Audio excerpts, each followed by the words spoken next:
बिस्मिल्लाहिर्रहमानिर्रहीम। अस्सलाम वालेकुम। आप देख रहे हैं kidney gossips for kidney health और मैं हूं आपका मेज़बान डॉक्टर मोहम्मद मोहसिन रियाज़।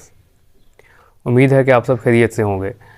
आज का जो सवाल है वो एक बज़ाहिर इंतहाई सादा सा सवाल है जो कई मरीज़ों ने आके मेरे से डिस्कस किया। ये कि हीमोडायलिसिस और पेरिटोनियल डायलिसिस में कौन सी मोडालिटी बेहतर है। तो बज़ाहिर एक बहुत ही सादा सा सवाल है, लेकिन जो इसका जवाब है वो थोड़ा कम्प्लेक्स है, क्योंकि इसमें बहुत सारे जो कह दें कि चीज़ें हैं जो इसमें असर रख रही हैं। तो इससे पहले कि हम आज के इस सवाल और उसके जवाब की तरफ बढ़ें, अगर आपने अभी तक हमारा चैनल सब्सक्राइब नहीं किया तो हमारा चैनल सब्सक्राइब करें और बेल आइकॉन पर ज़रूर क्लिक कर दें, ताकि हर आने वाली वीडियो आपको वक्त पर मिलती रहे और आप बेहतर तरीके से अपना और अपने इर्द गिर्द के लोगों की सेहत का ख्याल रख सकें। तो इसके बाद हम बढ़ते हैं जी कि हीमोडायलिसिस और पेरिटोनियल डायलिसिस में कौन सी मोडालिटी बेहतर है। उसको आप ऐसे ही समझें कि जैसे आप मार्केट में जा रहे हैं कोई मोटरसाइकिल लेने के लिए। आपने मोटरसाइकिल लेना है, आपके पास 3 ऑप्शन, आपने CD70 लेना है, आपने 125 लेना है या आपने 150cc लेना है। तो वो बेसिकली डिपेंड कर रहा है सबसे पहले आपके बजट के ऊपर कि आपका बजट कितना है। अगर आपका बजट कम है और आपका बजट है ही सिर्फ 70 के लिए, तो फिर तो आप बाकी 2 तो आउट ऑफ क्वेश्चन हो गए। वो तो फिर आप उसके बारे में आप डिस्कस भी नहीं करेंगे, आप जाएंगे जाके 70cc पकड़ेंगे और वापस आ जाएंगे। हाँ, अगर आपका बजट आपको इजाज़त देता है तो यस, फिर आप देखेंगे कि आपने जो मोटरसाइकिल लेना है वो किस मकसद के लिए लेना है। आया कि आपने सिर्फ अपने जॉब पे जाना है और जिसमें आपका मकसद सिर्फ अपनी जॉब पे पहुंचना है और आपने सिर्फ अपना पेट्रोल ही बचाना है, तो yes 70cc the best option. लेकिन अगर आप कहते हैं कि नहीं यार, मुझे कोई एक ऐसा मोटरसाइकिल चाहिए जिसकी जो है ना थोड़ा शशका भी हो, जैसे मतलब जो जवान हमारे बच्चे हैं जिनको नई नई मोटरसाइकिल चलानी शुरू करते हैं, जो कॉलेज के हैं, वो कहते हैं नहीं जी 125 होनी चाहिए, 125 से नीचे हमने नहीं लेनी, आल दो कि उसके लिए रिस्क फैक्टर्स हैं। और फिर अगर आप देखते हैं जो तीसरी ऑप्शन है, आप कहते हैं यार ठीक है, मेरे पास बजट भी है, मैंने ऑफिस भी जाना है, मुझे बहुत ज़्यादा फ्यूल का इशू भी नहीं है, लेकिन मैं चाहता हूँ कि कोई ऐसी सवारी हो जिसकी रोड ग्रिप भी बेहतर हो, जिसकी सेफ्टी भी 70 से बेहतर हो। या फिर आपके पास जो ऑप्शन आ जाती है वो आ जाती है 100cc की। तो इसी तरह अगर आप जब मोडालिटी का डिसाइड कर रहे होते हैं डायलिसिस के लिए, कि अब खुदा ना खास्ता किसी एक ऐसा पेशेंट है जिसके गुर्दे काम करना छोड़ गए हैं, तो अब आपने डेफिनेटली या तो उसको ट्रांसप्लांट पे लेके जाना है, ट्रांसप्लांट में नहीं जाते तो हीमोडायलिसिस पे जाना है, या फिर पेरिटोनियल डायलिसिस पे जाना है।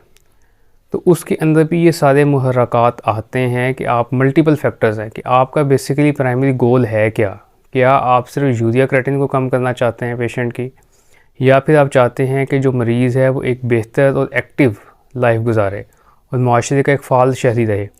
तो ये 2 बहुत अहम चीज़ें हैं जो इस पर हमें इम्पेक्ट कर रही होती हैं डिसीजन मेकिंग के ऊपर। फिर उसके बाद जो अहम चीज़ आ जाती है कि जो आपका पेशेंट है, जो जिसके डायलिसिस रिक्वायर्ड हैं, उसका ख्याल रखने वाला कौन है घर में। क्या हमारे पास ऐसे लोग मौजूद हैं जो उसका घर में ख्याल रख सकते हैं या नहीं, या अगर उसने हीमोडायलिसिस करवाना है तो क्या हमारे पास ऐसी फैसिलिटी मौजूद है कि हम उसको हफ़्ते में 2 दफ़ा या हफ़्ते में 3 दफ़ा डायलिसिस सेंटर पे पहुंचाएं। या आया कि जो मरीज़ है उसकी मोबिलिटी कैसी है, क्या वो इस काबिल है भी खुद भी कि वो इजीली डायलिसिस सेंटर तक जा सके, डायलिसिस कराए और वहाँ से वापस आ सके। तो इन सारी चीज़ों को हम डिस्कस करते हैं, लेकिन इसको आपको समझने के लिए गालबन ये वीडियो आपको 2 से 3 दफ़ा शायद देखनी पड़े। और दूसरा ये कि हो सकता है वीडियो थोड़ी सी लेंथी भी हो जाए इन सारी चीज़ों को डिस्कस करते हुए। तो हम इसको स्टार्ट करते हैं सबसे पहले कॉस्ट के हिसाब से। हम इसको 3 में डिवाइड करते हैं, एक कॉस्ट, एक टाइम और एक क्वालिटी ऑफ लाइफ। तो सबसे पहले हम बात करते हैं कि जो इसमें जो कॉस्ट है कि मतलब किस में कितने पैसे लगते हैं और किस में कितना बचत है। तो अगर आप हीमोडायलिसिस को देखें तो हीमोडायलिसिस डेफिनेटली बहुत सारी जगहों पे चैरिटी पे फ्री भी हो रही है, फिर अभी हेल्थ कार्ड के ऊपर भी अवेलेबल है, फिर गवर्नमेंट के सारे हॉस्पिटल्स के अंदर आपको फ्री हीमोडायलिसिस की फैसिलिटी मिल जाती है। लेकिन समझने वाली बात यह है कि क्या ये हीमोडायलिसिस वाकई फ्री है। तो अगर आप इसको समझें तो ये तकरीबन ऐसा नहीं है, क्योंकि आपको एटलीस्ट घर से आपने जाना है, हॉस्पिटल पहुंचना है, फिर हॉस्पिटल से आपने वापस घर पे आना है। इसमें ओबियसली ये जो कॉस्ट है, ये जो गवर्नमेंट है वो इसको बर्दाश्त नहीं करती। ना आपकी जो फैसिलिटीज़ हैं, जो NGOs हैं जो ये आपको फैसिलिटी डायलिसिस प्रोवाइड कर रही हैं, वो इसको कॉस्ट को बर्दाश्त करेंगी। ऑन एवरेज अगर हम एवरेज देखें तो तकरीबन एक साइड का किराया कुछ 600 रुपया लग जाता है, आने जाने का 1200 बन जाता है।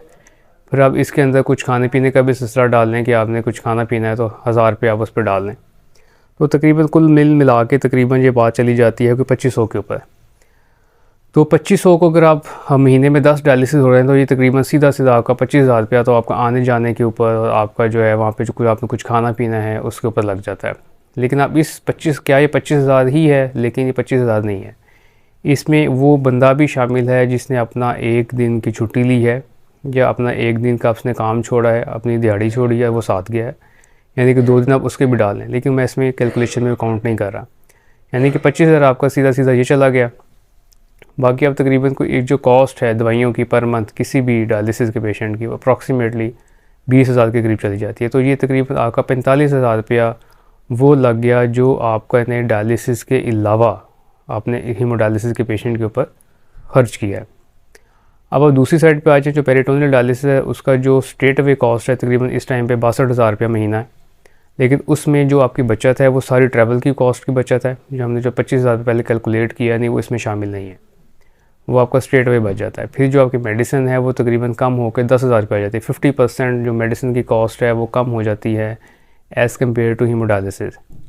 तो यानी कि अगर आप नेट निकालें तो तकरीबन आपको कोई 20,000 रुपये का फ़र्क पड़ता है दोनों डायलिसिस के दरमियान, अगर हम सारे जो मुहर्रकात हैं उनको शामिल कर लें तो ये एक सिंपल सी हमारी कॉस्ट की हमारी कैलकुलेशन आ गई।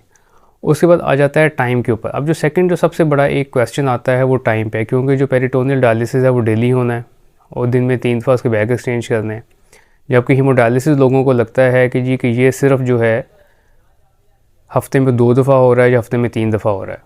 अगर आप 30 मिनट्स पर एक्सचेंज पर बैग लगाएं तो इसका मतलब है कि आप एक दिन के अंदर 1.5 घंटा पेरिटोनियल डायलिसिस को दे रहे हैं।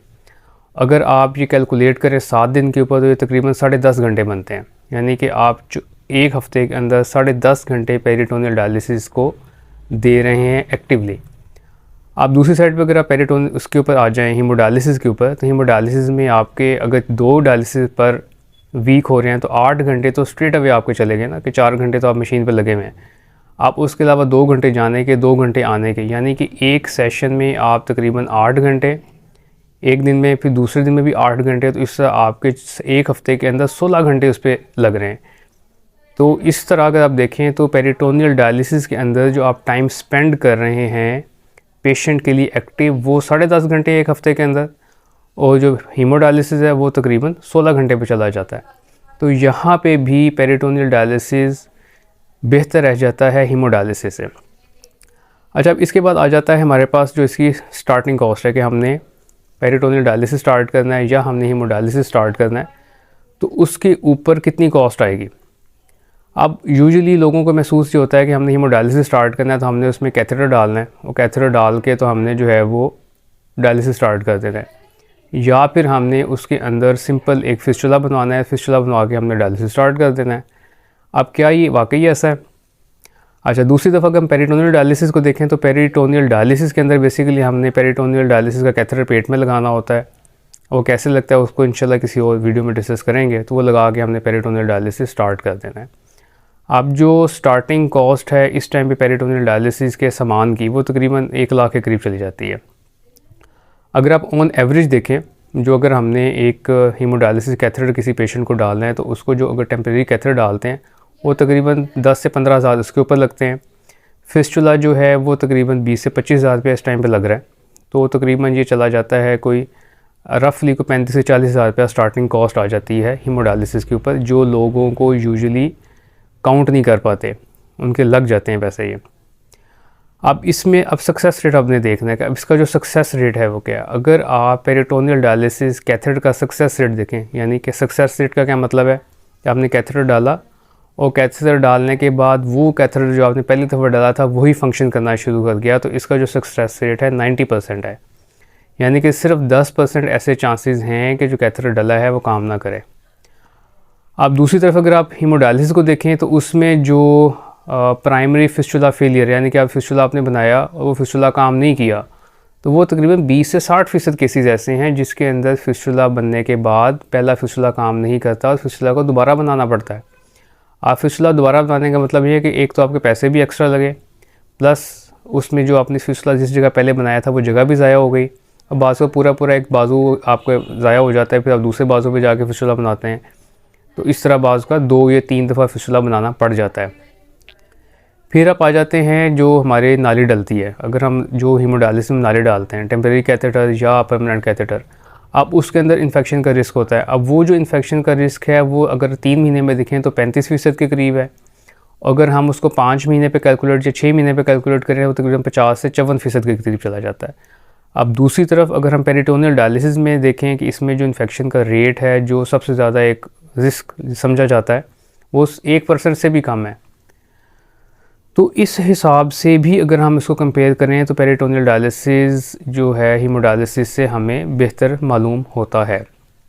अब ये तो आगे हमारी जो सीधी सादी कैलकुलेशन थी जो आपको मैंने बताया कि इसमें टाइम कितना लगेगा, इसमें कॉस्ट कितनी लगेगी, इसमें जो इन्फेक्शन का रिस्क कितना है, फिर अगर आपने स्टार्ट जब पेरिटोनियल डायलिसिस या हीमोडायलिसिस किया है तो कितने फ़ीसद चांसेस हैं कि आप पहली दफ़ा में उसको स्टार्ट करेंगे वो कंटिन्यू रहेगा। अब आ जाता है कि अगर किसी पेशेंट को इन्फेक्शन इन केस हो गया है, दोनों के अंदर, हीमोडायलिसिस के अंदर भी उसका फिस्टुला का इन्फेक्शन हो गया है जो बहुत दफ़ा हमने देखा है, या उसकी जो लाइन है वो इन्फेक्ट हो गई है, या दूसरी साइड पे पेरिटोनियल डायलिसिस है जिसमें पेरिटोनाइटिस या पेट का इन्फेक्शन हो गया है, तो इन दोनों में आगे क्या स्ट्रेटजी रहेगी, उसमें किस में ज़्यादा खर्चा आएगा। उसके अंदर भी जो ज़्यादा खर्चा है वो हीमोडायलिसिस के पेशेंट्स में आएगा, क्योंकि उसके अंदर पेशेंट को दाखिल करना पड़ेगा और दाखिल करके ही इंजेक्शन लगाने पड़ेंगे।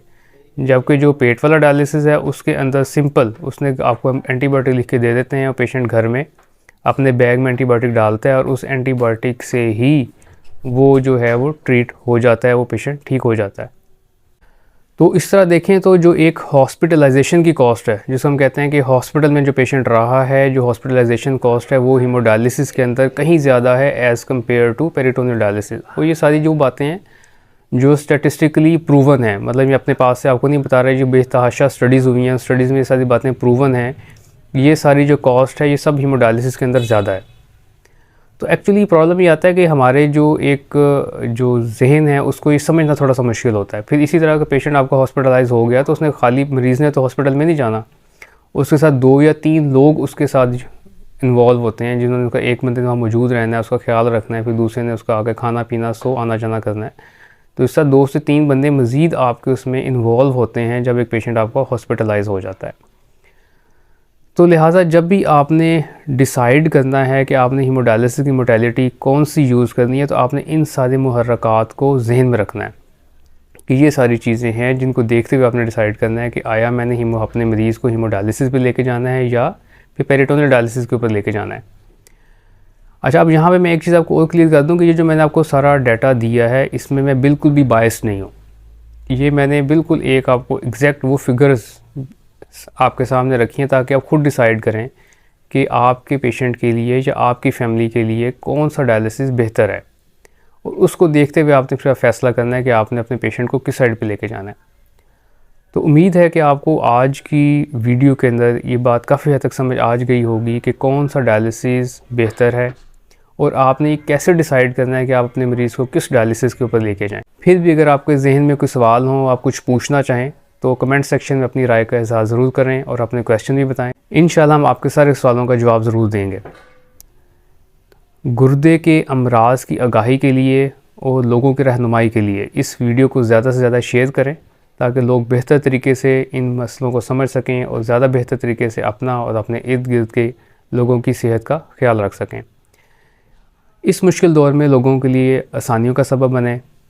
अल्लाह ताला हम सब का हामी नासिर हो। इंशाल्लाह बहुत जल्द किसी नए मौजू के साथ, किसी नई वीडियो के साथ फिर मुलाकात होगी। तब तक के लिए इजाज़त दें। अल्लाह हाफिज़।